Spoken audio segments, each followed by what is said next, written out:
दुनिया के नक्शे पर ताकत का तवाजुन तेजी से बदल रहा है। जहां एक तरफ चीन अपनी फौज को जदीद तरीन 6G टेक्नोलॉजी और मसनूई जहानत से लैस करके आलमी दिफाई मंजरनामे का बादशाह बनने की दौड़ में है, तो दूसरी जानिब पाकिस्तान और चीन की दिफाई दोस्ती भारत के आसाब पे तल्ख गुजर रही है। भारत के सरहदी तनाज़ात, खास तौर पर अरुणाचल प्रदेश पर चीनी दावे और नामों की तब्दीली ने नए सिफारती कशीदगी के मंजरनामे को जन्म दिया है। ऐसे में अमेरिका भी भारत के साथ अपने ताल्लुकात को दोहराते हुए उसे मुकम्मल सपोर्ट देने से एक कदम पीछे हट रहा है। जहां अमेरिकी सदर की जानिब से एप्पल को भारत में प्रोडक्शन ना बढ़ाने की हिदायत उसके मुआशी ख्वाहिशात के ऊपर एक बहुत बड़ा सवालिया निशान छोड़ चुकी हैं। ये तमाम वाक़यात और अवामिल भारत की आलमी हैसियत को कमज़ोर करते हुए चीन और पाकिस्तान की बढ़ती हुई ताकत को नुमायां कर रहे हैं, जो मुस्तकबिल की आलमी सियासत में एक नए दिफाई और इक़्तिसादी महाज की तश्कील का इंदिया दे रहे हैं। अब ये जंग सिर्फ सरहदों की नहीं बल्कि तकनीकी, इक़्तिसादी और सिफारती मैदानों की भी है, और इस महाज पे भारत की पोजीशन मुश्किल होती चली जा रही है। आप सब पर सलामती हो, मैं यासिर रशीद हूँ और आप देख रहे हैं 92 डिजिटल। नाज़रीन, अरुणाचल प्रदेश के मुख्तलिफ मकामात के नामों की तब्दीली दरअसल उस शिकस्त खुर्दा गुरूर पे एक और ज़रब है जो भारत ने माजी में पाकिस्तान के हाथों, ये माजी करीब में, कितना माजी करीब, 2-4 दिन पाकिस्तान के हाथों बर्दाश्त किए, और अब शायद चीन भी उसी जख्म पर नमक छिड़कने की तैयारी कर रहा है। एक ऐसा भारत जो कभी जनूबी एशिया की क़यादत का ख्वाब देखता था, आज खुद को वो 2 अतराफ या 3 अतराफ से घिरा हुआ महसूस कर रहा है। मगरिब में पाकिस्तान, मशरिक में चीन, और चीन का ये इकदाम सिर्फ अरुणाचल प्रदेश के नक्शे बदलने की कोशिश नहीं है, बल्कि भारत के जहन पे एक नफ्सियाती वार है। एक इशारा है कि अब ताकत के तवाजुन में नई सफबंदियां हो रही हैं और उस नई दुनिया में भारत की मर्जी के बगैर फैसले हो रहे हैं। जब पाकिस्तान ने कश्मीर के महाज पर भारत को सिफारती, सियासी और अस्करी सतह पर चैलेंज किया तो भारत के लिए ये एक जख्म बन गया। लेकिन अब जब चीन उसी तरह का बयानिया अरुणाचल प्रदेश पे अपना रहा है तो ये भारत के लिए एक दोहरा झटका है।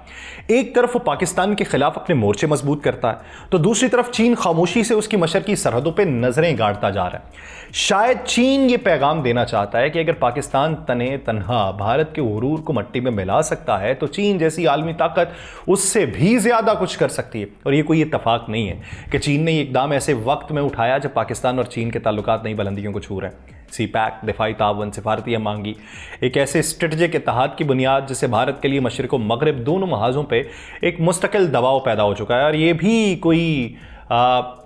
ढकी छुपी बात नहीं है कि जब हमने भारत के मद्दे मुकाबिल चाइना की पॉलिसी और चाइना के हथियारों को आजमाया और पैर दर पे बहुत से महाजों के ऊपर भारत को शिकस्त दी, तो भारत को इस बात का अंदाज़ा होना शुरू हो गया कि यूरोपीय टेक्नोलॉजी जो है वो एशियाई टेक्नोलॉजी से मात खा सकती है, और उसके लिए हाथ अच्छे चाहिए, ट्रेनर अच्छा चाहिए, या उसको चलाने वाला अच्छा चाहिए। भारत सिर्फ ज़मीनी सरहद पर नहीं बल्कि नज़रियाती और नफ्सियाती सरहदों के ऊपर भी दफा की हालत में आ चुका है। और चीन के लिए ये बदले गए नाम शायद उसी जवाल पजीर भारतीय खुददारी के ऊपर आखिरी कील साबित हों।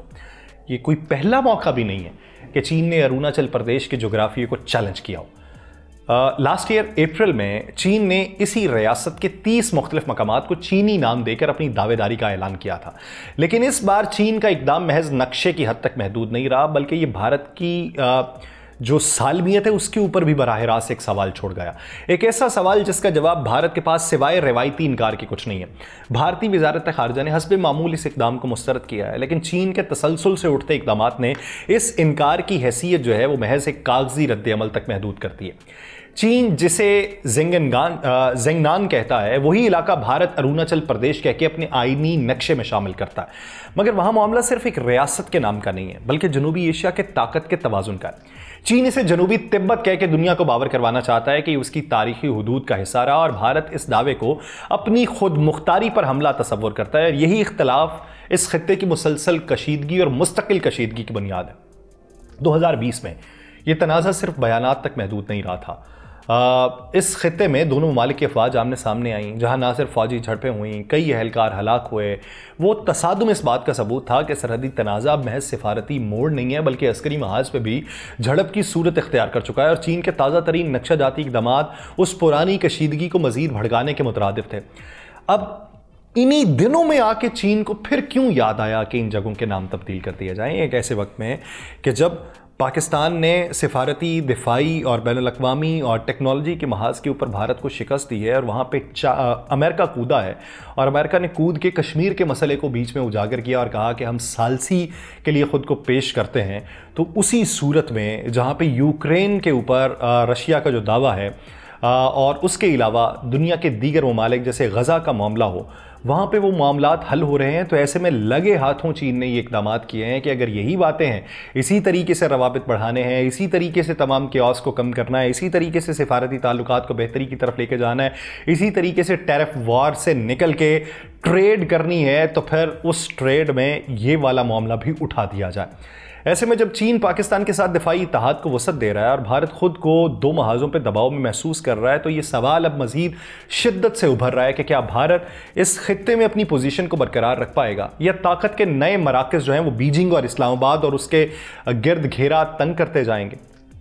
भारत के कई सरहदी इलाकों पे दीगर ममालिक की जानिब से भी तारीखी और सियासी बुनियादों पर दावे किए जाते रहे। सबसे नुमायां तनाज़ा अरुणाचल प्रदेश का ही था, जिसे चीन ज़ेंगनान यानी जनूबी तिब्बत कहता है, और चीन इस पूरे इलाके को अपना हिस्सा करार देता है। बाकायदा उन शहरों और कस्बों के चीनी नाम भी रख रहा है ताकि आलमी सतह पर उसे अपने इंतज़ामी हुदूद के तहत वो साबित कर सके। और चीन का मकसद सिर्फ अरुणाचल प्रदेश को हज़म करना नहीं है, बल्कि भारत को ये पैगाम देना है कि वह सिर्फ इक़्तिसादी महाज पर नहीं, सरहदी तनाज़ात में भी एक फ़ैसला कुन कुव्वत है। पाकिस्तान जो है कश्मीर के मामले पे मुसलसल अपना मौक़िफ़ दोहराता रहा, अक़वाम मुत्तहिदा की करारदादों के तहत इस असवाब राय का मुतालबा करता रहा, भारत हमेशा मुस्तरद करता रहा, और भारत की पॉलिसी ये थी कि तीसरा फ़रीक इसके अंदर कोई ना हो, जबकि हम ये कहते रहे कि नहीं, तीसरा फ़रीक होना चाहिए। नेपाल वाला मामला जो है उस पर हालिया बरसों में भारतीय सरहद के करीबी इलाकों जैसे काला पानी, उसके अलावा ओलंपिया धोरा और लेपोलीक पे अपने दावे को सरकारी नक्शों में शामिल करके वो भी कशीदगी का एक मंजर पैदा हुआ था। इन तमाम तनाज़ात के पस मंज़र में भारत के हमसाया ममालिक के इरादे और भारत के अपने ये इरादे, जहाँ पे वो खित्ते में बालादस्ती है, और उसके मुतबादिल इरादे भी ये जाहिर करते हैं कि भारत की रिवायती बालादस्ती को वो चैलेंज करने के लिए तैयार है। जब भारत दाखिली मसाइल और आलमी महाज पर मुतअद्दिद महाजों पे इस वक्त दबाव में है, तो इन सरहदी दावों के साथ बढ़ती हुई दिफाई सफ़बंदी जैसे चीन और पाकिस्तान का बढ़ता हुआ ताउन भारत के लिए मुस्तकबिल में एक कसीरुल जहती सिक्योरिटी चैलेंज भी बन जाएगा। और ये वाक़या हालिया भारत के लिए एक और सिफारती धचका भी है, जो उसकी आलमी सतह पर तेज़ी से उभरती हुई माशी शनाख्त को भी ज़ख्म पहुँचा रहा है। और फिर ऐसे ही वक्त में आप ये पूरे टाइम को देखें, ऐसे ही वक्त में अमरीकी सदर डोनाल्ड ट्रंप जो हैं वो एप्पल को भारत में अपनी मसनूआत बनाने से रोकने का मुतालबा कर देते हैं।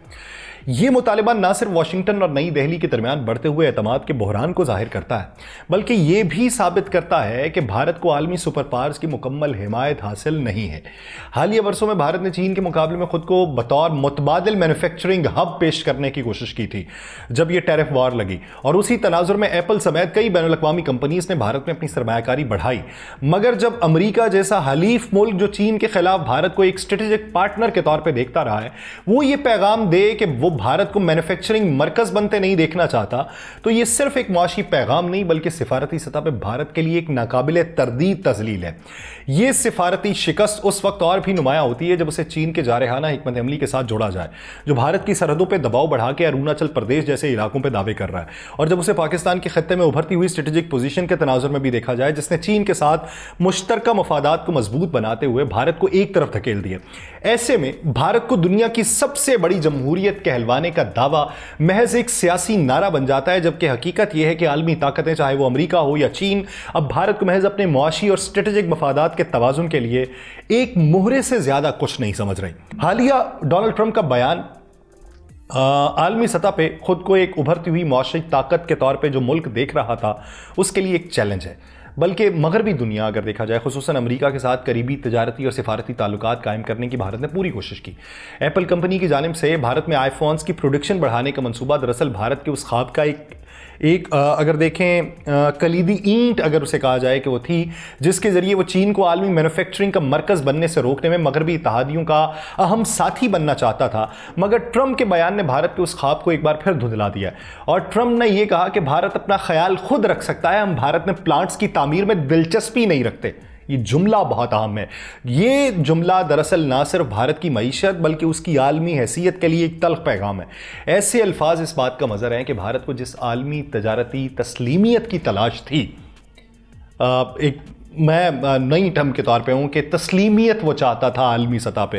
वो अभी उसे हासिल नहीं हो सकी। और एप्पल जैसे आलमी टेक्नोलॉजी ब्रांड के जरिए भारत की कोशिश थी कि वो आलमी मार्केट पे खुद को एक सेकंड चाइना के तौर पे मनवाए, मगर अमेरिका की जानिब से सर्द मोहरी और वाज़े पीछे हटना भारत के लिए एक नफ्सियाती और सिफारती धचका है। इस बड़े तनाजुर में ये तमाम तर सूरत हाल देखी जाए तो भारत के लिए खतरे की घंटी, एक तरफ चीन भारत की सरहदी सालमियत को चैलेंज करे, अमेरिका जैसा रिवायती हलीफ भारत की तजारती उम्मीदों पर पानी फेर दे, पाकिस्तान चीन के साथ अपने दिफाई, इक्तसादी और सिफारती हमआहंगी को मजीद मजबूत करे और दिफा के महाज पे, फजाओं के महाज पे, टेक्नोलॉजी के महाज पे वो जक पहुंचा के चला जाए भारत को, तो यूं महसूस होता है कि भारत के गिर्द आलमी सियासत का दायरा सिमट रहा है और उसे मजबूरन अंदरूनी सियासी नारेबाजी से ही खुद को तसल्ली देनी पड़ रही है, जबकि आलमी मंजरनामे पर उसकी हैसियत महज एक तमाशाई बनती जा रही है। अब देखिए कि भारत इससे निकलने के लिए कौन सा रास्ता अपनाता है। मुझे दीजिए इजाजत, अल्लाह निगहबान।